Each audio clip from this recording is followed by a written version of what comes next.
Tantangan akibat COVID-19 tidak hanya berdampak terhadap pegiat UMKM, namun juga terhadap pelayanan publik. COVID-19 telah mengubah lokasi kerja banyak pekerja sektor publik karena mereka diwajibkan untuk melakukan pembatasan sosial selama masa pandemi, tidak terkecuali pegawai negeri. Pelayanan publik yang dilakukan di instansi pemerintah mengalami perubahan, menyesuaikan dengan kebijakan protokol kesehatan yang ditetapkan oleh pemerintah. Perubahan ini berdampak pada aksesibilitas pelayanan publik karena intensitas pertemuan antara masyarakat sebagai penerima layanan dengan instansi pemerintah sebagai pemberi layanan menjadi berkurang. Dengan berlakunya WFH bagi pegawai-pegawai yang bergerak dalam sektor pelayanan publik, sejumlah mekanisme pelayanan diubah agar pelayanan tetap berjalan dengan baik, seperti memberikan pelayanan melalui sistem online. Dalam hal ini, Direktorat Jenderal Pajak juga menghentikan pelaporan secara langsung dan mengarahkan pelayanan secara online.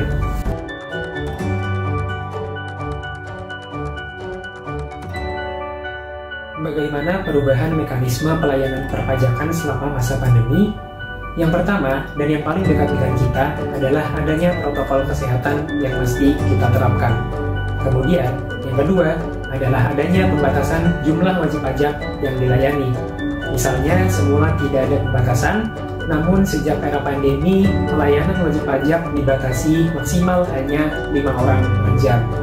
Kemudian, poin yang ketiga adalah semula tidak ada layanan yang dikecualikan dari layanan tatap muka. Namun sejak era pandemi, seluruh jenis layanan mulai dari pendaftaran NPWP hingga validasi surat setoran pajak semuanya dilakukan secara daring.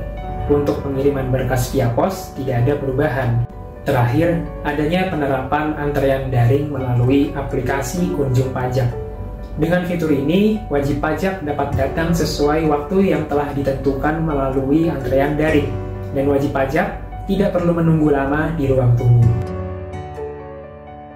Selanjutnya adalah aktor dan perannya. Yang pertama adalah Kementerian Keuangan. Dalam hal ini, Direktorat Jenderal Pajak atau DJP sebagai unit eselon 1 yang memiliki wewenang dalam merumuskan kebijakan di bidang perpajakan. Yang kedua adalah Kantor Pelayanan Pajak Pratama atau yang lebih kita kenal dengan KPP, yaitu unit vertikal DJP yang memiliki wewenang untuk melaksanakan kebijakan dan standarisasi di bidang perpajakan selama masa pandemi. Seksi pelayanan merupakan salah satu seksi yang ada pada struktur organisasi KPP yang berfungsi untuk melayani wajib pajak dalam mengajukan permohonan layanan perpajakan seperti melakukan penetapan dan penerbitan produk hukum, pengadministrasian dokumen dan berkas perpajakan, penerimaan dan pengolahan surat pemberitahuan, penerimaan surat lainnya, dan pelaksanaan pendaftaran wajib pajak yang dilakukan oleh TPT atau Tempat Pelayanan Terpadu dalam rangka mewujudkan pelayanan yang prima. Yang ketiga tentu saja masyarakat. Masyarakat di sini sebagai wajib pajak yang terdampak atas adanya perubahan kebijakan selama pandemi, yang mana mau tidak mau mereka harus mengikuti kebijakan yang telah diputuskan. Wajib pajak di sini memiliki kewajiban untuk mendaftarkan diri maupun usahanya untuk mendapatkan NPWP, memberi informasi terkait aspek perpajakan yang akan dilakukan oleh DJP, melakukan perhitungan pembayaran pelaporan pajak, serta kegiatan pengawasan lain. Budaya adaptif dalam pemerintahan merupakan budaya organisasi di mana ASN memiliki kemampuan menerima perubahan, termasuk penyelarasan organisasi yang berkelanjutan dengan lingkungannya, juga perbaikan proses internal yang berkesinambungan. Dalam konteks budaya organisasi, maka nilai adaptif tercermin dari kemampuan respon organisasi dalam mengadaptasi perubahan. Dalam hal ini, kantor pelayanan pajak memiliki sikap adaptif dengan cepat dan fleksibel yang ditunjukkan dengan pelayanan yang dilakukan oleh para petugas loket TPT atau tempat pelayanan terpadu. Ini nilai adaptif yang telah diimplementasikan oleh petugas loket TPT dan masyarakat sebagai wajib pajak. Yang pertama, cepat menyesuaikan diri menghadapi perubahan. Setelah terjadinya pandemi COVID-19, wajib pajak dan petugas TPT senantiasa memberlakukan protokol kesehatan. Dari sisi petugas loket TPT, dalam memberikan pelayanan kepada wajib pajak, melaksanakan tugas sesuai jadwal yang ditentukan KPP karena adanya pembatasan jumlah petugas yang berjaga di loket TPT. Hal ini sesuai kebijakan pengaturan penyesuaian sistem bekerja dari kantor atau WFO dan bekerja dari rumah atau WFH. Dalam satu hari, dari total 4 petugas loket TPT, 2 petugas akan bekerja di kantor dan berjaga di loket TPT, sedangkan 2 petugas lainnya akan bekerja dari rumah.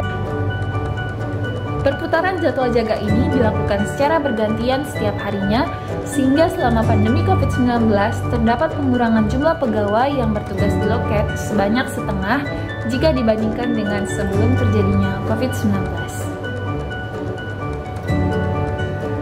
Kemudian yang kedua yaitu terus berinovasi dan mengembangkan kreativitas. Dalam pelaksanaannya, DJP melakukan pelayanan dengan memanfaatkan teknologi informasi. Misalnya penggunaan aplikasi nomor antrian daring dan penerapan layanan daring untuk permohonan atau pelaporan dokumen tertentu. Dengan dikembangkannya aplikasi kunjung pajak yang dapat digunakan oleh wajib pajak untuk memperoleh nomor antrian secara daring melalui laman kunjung.pajak.go.id. Nomor antrian ini dapat dimanfaatkan oleh wajib pajak yang ingin mendapatkan pelayanan tatap muka secara langsung di kantor DJP. Kemudian yang ketiga yaitu bertindak proaktif. Metode pelayanan secara daring tidak luput dari berbagai tantangan. Seringkali petugas TPT mengalami kendala berkaitan dengan sarana-prasarana yang digunakan selama bekerja dari rumah. Begitu pula saat melakukan pelayanan yang menyebabkan baik petugas loket TPT maupun wajib pajak tidak leluasa dalam berkomunikasi. Beberapa tantangan yang dihadapi oleh pegawai selama melaksanakan kebijakan bekerja dari rumah adalah mengenai aspek ketersediaan perangkat elektronik, jaringan internet, dan listrik, serta berbagai gangguan yang terkadang tidak stabil. Dalam menghadapi tantangan ini, pegawai TPT menyesuaikan perangkat elektronik dan mencari lokasi jaringan internet yang lebih stabil, atau menggunakan penyedia layanan telekomunikasi lain. Yang kedua, ketidakleluasan komunikasi antara wajib pajak dan petugas loket TPT dengan menggunakan media komunikasi lain yang lebih responsif, seperti penggunaan aplikasi pengirim pesan WhatsApp atau telepon dengan ponsel KPP yang kapasitas penyimpanannya tidak terlalu besar.